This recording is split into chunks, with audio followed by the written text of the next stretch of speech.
Okay. Sure. So I'm extremely glad to be here and thankful to the organizers who provided for this, and also to the local organizers who made a beautiful meeting. It's very much appreciated, as you see, by many people worldwide. So you probably realized my background is chemical, so I really hope you can excuse me shortcomings of physics in my talk. I will be happy to talk to you about materials that do not share nearly anything in common with hydrides, but I will not avoid a short excursion to high pressures as well. At the end, you'll also see certain possibility, a new possibility for doping that may have impact on hydrides as well. So first of all, there are many agencies I need to thank, and also extremely many collaborators, as we've been working on these materials for over 2 decades now. My oldest collaborator is Dr. Zoran Mazej from Józef Stefan Institute in Slovenia.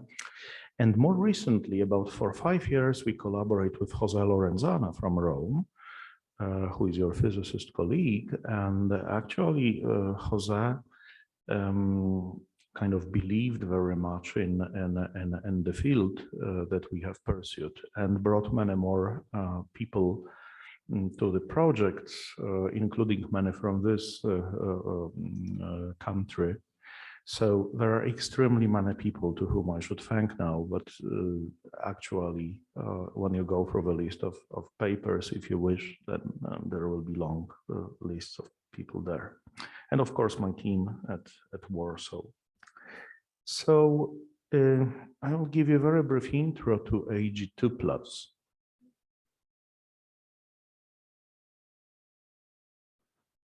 So maybe someone can help.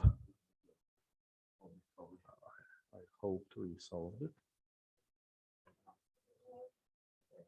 So maybe you're sharing just, are you sharing the whole screen or just the window? You should share the whole screen. Okay. Stop sharing and share again.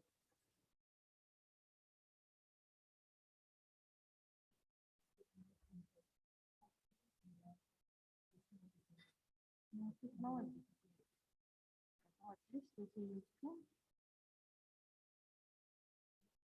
Stop. And then we do this. Oh. Yes, to be on the first side of this. Okay. But okay, so now I must switch it differently. Okay, so a brief introduction to silver 2. Now the story is, as I told you, 2 decades old, and it brings Roald Hoffmann, who was already mentioned here. So on the left, is there a laser pointer here? Okay, so on the left you can actually see. Oh yeah. So here you can actually see a figure from our paper with Hoffmann here, which is showing a spin non-polarized picture, showing where bands are in the form of little boxes like orbitals, and there is a half filling at silver at some point. And you can see that energy of silver states go deeper and deeper in energy as you increase the oxidation state, which should of course happen. But when you do calculations, even spin non-polarized ones, you will immediately realize that silver fluorides are incredibly similar to copper oxides by sharing very similar electronic structure. If silver is at the oxidation state 2 and if fluorine is around, they do not share similarities if oxygen is around. Then, in the physics terms, we have something that would have negative charge transfer energy. And therefore, silver fluorides were proposed by us then to be good analogs of copper oxides. There are extremely many reasons for that. When you go to the paper, you'll see them, but there are structural reasons. There are reasons related to bond covalence and so on and so on. And these were all, in fact, based mostly on some chemical intuition plus calculations, very simple DFT calculations at the time. So when I brought Jose to those joint projects, we, let's say, repeated this in this 2019 paper, all this reasoning, but with the enhanced message, let's say. And I will show you later some of these results. But first, very early results, which we got many years ago, when we were looking at XPS spectra of these systems.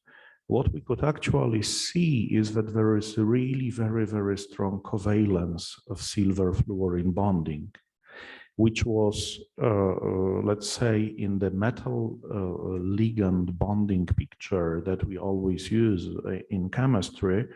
In the ionic limit, there is no mixing of non-metal and metal orbitals, but when there is an increasing mixing, then the occupied and unoccupied states start to have very similar share of metal and non-metal states in them. It's called covalence, and this is what we saw in valence spectra of some of these things. And this increased covalence made us finally think about magnetism, about which I knew very little when I worked with Rold. So actually, for the first time in 2006, competitors came to the market and they studied one of layered silver fluoride compounds. And the clear conclusion was that there is some difference between the two. So that there is the antiferrodistortive distortion in silver fluorides, which renders the system ferromagnetic rather than antiferromagnetic, which would be, of course, the desirable parent system for doping to achieve high TC superconductivity. And one could understand the reasons for the distortion very well.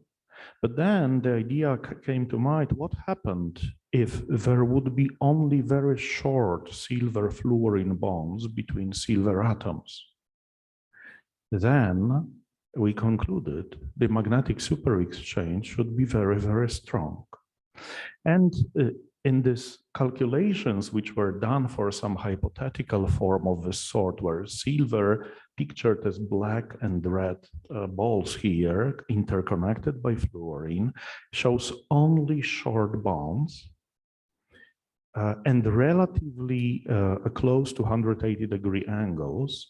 On the calculation using a PC at that time, and also an educational package for calculations which we have seen that the superexchange reaches 300 millielectron volts, and it's antiferromagnetic. Today we know much more, of course, when we deepen the research, and we know that both this form is not a high pressure form of a thing, and also that the GGA, which we then use, is probably overestimating the magnetic superexchange by a factor of 2. But nevertheless, you will see much more precise calculations that point out to equally large superexchange constants. So there is one thing which I must stress at the outset, namely, these systems, as I will show you, are boringly similar to copper oxides in nearly every aspect, but two. One is that they are immensely chemically reactive, which is really setting certain limits on what you can do with them in terms of experiments. But as you will also see, over the years, we managed to work this out somehow so that we are now able to prepare even single crystals with great difficulty in horrible experimental conditions, that we can sometimes even dope the samples and we can put them into different apparatus for measurements. So I will start by a relatively boring case of a zero-dimensional material. Now, zero-dimensional materials, they predominate this group of compounds. These are simply compounds which have some Jan-Teller effect distorted silver 2+ cations, which are of course similar to copper 2. And these cations are relatively far away from each other, and they are not linked by any persistent network of bonds. But sometimes it occurs that there are two cations in just 2 or 3 cases are linked by a single fluorine, making it like a dinuclear cluster. And there are 2 actually cases that I want to show you. One on the left, this is experimental high pressure structure of AgF2. This is so-called phase, high pressure phase 2. It took us 10 years working with Carnegie people to determine this crystal structure due to immense reactivity. And if you add diamond anvil cell volumes and to the sample complexity, you get very complex X-ray diffraction patterns, and this is the source of the problem. But we solved the problem. And this is the first square element nanotube, really, that we saw in the literature. So its structural features, topology are very unique. But what is interesting is magnetic structure. Magnetic structure is clearly zero-dimensional because there is only one predominating super-exchange interaction between just 2 centers in a dimer. There is actually an ambient pressure analog of this. This is this cluster, which is flat, not turned, but pretty good analog from one of the compounds, bearing silver, zinc, zirconium, and so on. It turns out that the magnetic superexchange via a single fluorine atom can reach, in that case, about 250 milli-electron volts. It's antiferromagnetic exchange, and in that case, it's actually even over -300. These numbers come from hybrid or meta-GGA calculations, but as you will see, we have experimental references for some other compounds which show that these methods work very well. The error of estimating J is typically of the order of 10%, no more. So these are immensely strongly magnetically coupled dimers. When you move to 1D, you'll see a nice family of compounds which are actually distorted perovskites, just like general perovskite structure, you know, from oxocuprates or from bismuthates and so on. But there is a distortion. The distortion goes such way that the shortest links go in the vertical direction, just in one direction. And in the other 2 directions, the links are short, long, so super exchange is greatly lost. It's weak and ferromagnetic. But the predominant super exchange along the chain has been calculated and shown also from experiment to be 100 milli-electron volts. So this chain is not ideally straight. Nevertheless, you have very, very strong one-dimensional magnetic super exchange. If you go from this compound, which is relatively simple to prepare in experiment, I say relatively, to its rubidium and cesium analogs, which are much more difficult to do, then for them we really have only some impure samples, and therefore we have only theoretical results for them.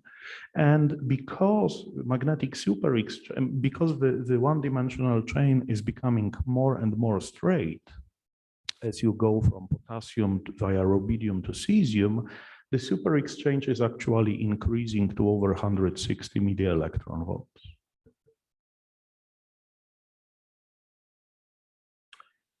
And here is probably the most strongly coupled one-dimensional system. Its chemical formula seems to be very, very simple. However, there is one interesting thing here, because in this compound, it's a rare example of a system where two bonds along in the vicinity of silver are short and four are long. So in this case, the unpaired electron sits on the dz square orbital rather than on the x square minus y square. And this is how superexchange propagates along the chain. This compound features the shortest silver fluorine bond, which for your reference is about 2 angstroms. So these bonds are, let's say, 0.1 angstrom longer than copper oxygen ones. Nevertheless, silver is simply larger. So this is the shortest known bond, and it's also perfectly straight chain. Now the calculations tell us the superexchange should be over 350 millielectron volts. When we actually scale to other known compounds, we refer to experiment, we know that possibly it will be 10% smaller, so about 300 millielectron volts.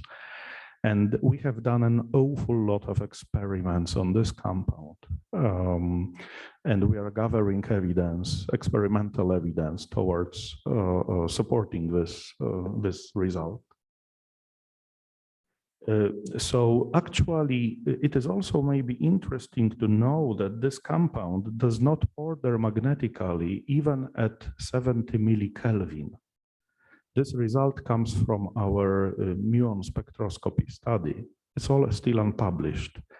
But it points out when you take into account that 70 millikelvin would be the maximum nil point, you know, the upper bound, and this huge J here, intrachain, then you can calculate the interchain J from that. And it turns out this compound has the strongest magnetic anisotropy among all one-dimensional antiferromagnets.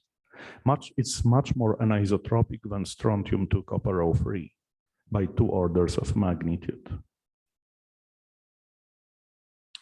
So now I will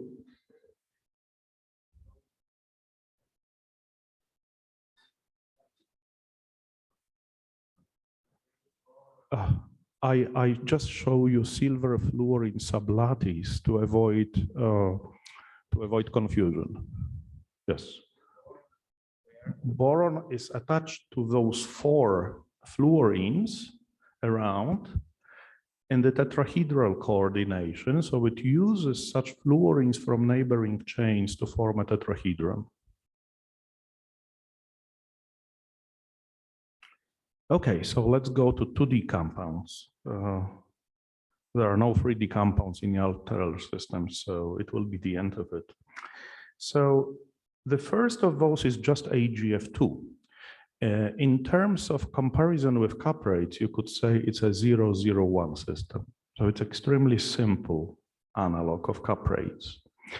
And its structure is shown there. So it's a Packard, very strongly Packard network, but basically its projection shows CuO2 network, right? It's the same thing.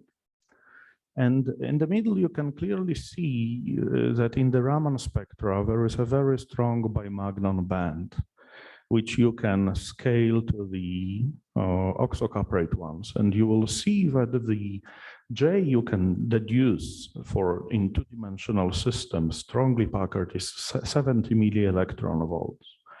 Now, meta-GGA calculations reproduce this value perfectly. So they yield precisely 70 millielectron volts. So it is about 70, maybe 60% of typical values for 2-dimensional cuprates. But do not forget that the structure is very severely Packard. So if you in fact can flatten the structure somehow, J should increase by a lot. And I'll show you that. On the right, you see inelastic neutron scattering data, and there is a very clear feature at about 2J, a very flat feature at 2J, and also a characteristic feature showed by the error at the K vector, which corresponds to magnetic ordering. So they all point to 70 electron volts. Very recent study we've done shows what is the charge transfer energy for the system, and it shows that it's larger than in the cuprates. It's about 3.5 electron volts. Nevertheless, these systems are more covalent than the cuprates. And also they are at the verge of charge density wave. I do not have time to go into the details, but if you look into the paper, you'll find it all. And actually, if you place such an AGF2 Packard sheet on a proper substrate, the sheet will flatten out. When it will flatten out, then out of from 70 milli-electron volt super exchange, you are looking more into 290 milli-electron volts. So now, in this setting, in this nanostructure, we can actually double magnetic super exchange seen in cuprates. And with that, we can actually use the semi-empirical model showing what would be the TC of a properly doped, optimum doped superconductor using this magnetic glue with the J, which is double in these systems. And you will see that the TC will reach about 200 for a single layer compound. So I kind of believe semi-empirical things which relate to experiments. So there is a promise that if we will be able to make a flat thing and dope it, then we could go at ambient pressure to very high TCs. Doping these systems is difficult, as I said. We have recently managed to prepare some samples which are extremely reactive at doped. But I wanted to propose yet another method of doping. And that method relies on nanotechnology and on placement of electron-rich and electron-poor systems, such as ours, in the vicinity of each other. So in that paper published last year, we showed that by providing a proper setting, you can, and electron having a thin electron hungry and electron rich system, you can basically dope mutually these systems. So you can turn them both into metals, even if every of them initially was a broadband gap insulator. It is just that there are certain conditions on chemical potentials that must be fulfilled. But this is perfectly doable.